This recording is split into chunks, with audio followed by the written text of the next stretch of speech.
Hi, my name is Vanessa. I'm a junior, and one word to describe AP World History with Belzberg is challenging. Hello, my name is Alex Irigoyen, and one word I would use to describe AP World History with Belzberg is educational. My name is Hayden Duragello, and one word to describe AP World History with Belzberg is interesting. Okay, so when I signed up for AP World History, I thought it was going to be a lot of memorizing topics and applying memorization to the tests and stuff, but what it really ended up being was a lot of historical thinking and being able to analyze documents rather than memorize historical situations.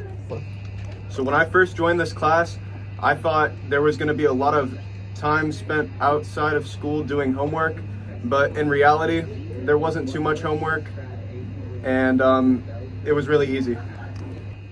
So when I first signed up, I thought it would be like every other history class where we had to memorize things, but it ended up being where we had to do SAQs, DBQs, LEQs, had to learn how to do them, so it was more historical thinking than memorization.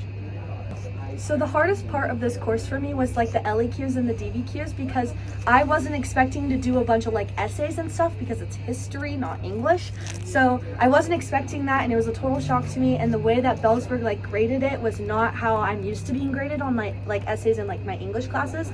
So that was really hard for me, and I overcame it by, instead of reading his notes on the paper because his handwriting is impossible to read, I actually went up to him and talked to him and had him explain what I was doing wrong. The hardest part about this class for me was the LEQs, and I overcame it by using ChatGPT to give me a little rundown of the part in history. So the hardest part was probably doing LEQs and DBQs. DBQs were easier, but LEQ we had to focus on the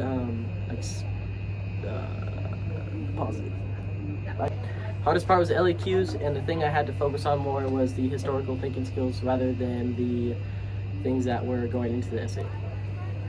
So my biggest piece of advice to anyone taking AP World History is to watch every single one of Heimler's videos. Before every single test, he has unit recaps, and I always watched them. I'd watch them the night before, and then I'd also watch them in the period before I took the test, because they really just help put everything into perspective for you.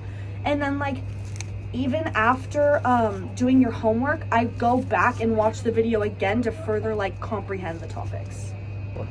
The best strategy for success in this class is watching all the Heimler videos, and yeah, I watched 5 Heimler videos before the AP World final test, and it made it really easy. I talked about the Gold Coast, and that's the only reason why I did good on the test. One thing that really helped me succeed was watching the Heimler videos, because it just gave a different way of saying what we learned in the book and a different point of view, and it was a lot easier to understand in 2 points of view, not one. My favorite thing that we learned about this year was the more modern day stuff, 1900s and up, because it's stuff that I'm already familiar with, but it also just expanded my learning on familiar topics like the Civil Rights Movement. So one part of history that has stuck with me and will always stick with me was the little section in history where the Gold Coast was basically ruled by these people that wanted to sit on a gold stool, and then the British came in and they wanted to sit on that stool. And I really like that part of history, and I'm gonna remember it forever because that's the Heimler video that I watched right before the test.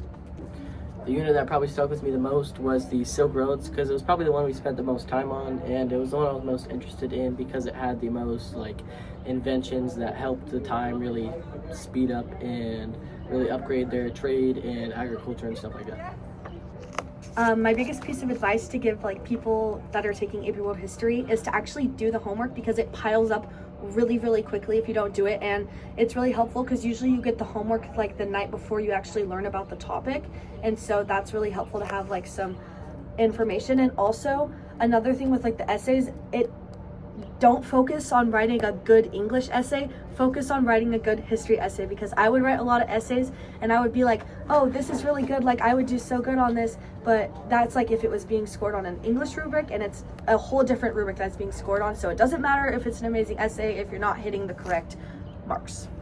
My biggest piece of advice is to not just watch the Heimler videos, but to actually remember what he says, because in a couple of the videos, he's here's 3 documents that you're gonna need to remember for the test. And then if you remember those documents, it's just an instant win and you'll pass. So in the beginning, what really messed me up was the multiple choice. However, I wish I would have studied the questions in the book before the essay like I did at the end towards the beginning. And I also wish that somebody would have told me that I would have been getting homework every night. My advice for you is to lock in.